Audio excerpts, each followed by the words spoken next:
शाम के 6 बज चुके हैं और हमारे घर में हलचल बढ़ गई है।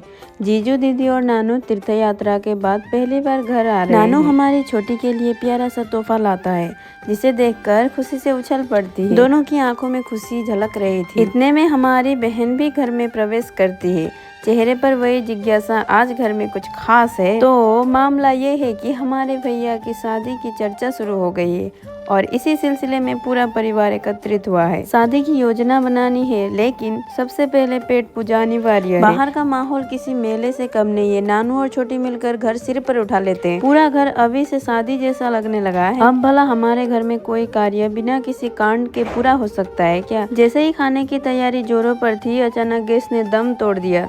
तुरंत भागदौड़ मची और बड़े पापा के घर से गैस सिलेंडर लाया गया। लेकिन मजा तो तब आता है जब कुछ गड़बड़ हो। खाना बनकर तैयार है, सब खाने बैठते हैं और पहला निवाला लेते ही जीजू की आंखों से आंसू छलक पड़ते हैं। सब घबरा जाते हैं और कोई कुछ समझ नहीं पाता। दीदी फौरन पूछती है क्या हुआ, और जीजू हिचकते हुए कहते हैं सब्जी में इतनी मिर्च है कि मुंह जल रहा है। पूरा घर ठहाके लगाकर हंसने लगती है।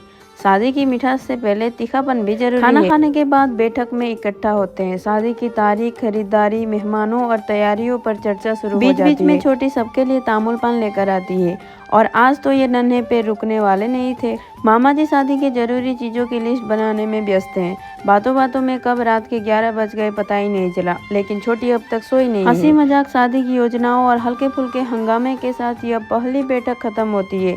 सब एक दूसरे को शुभरात्रि कहते हैं, लेकिन शादी की तैयारियों का जोश अब भी पूरे घर में गूंज रहा है।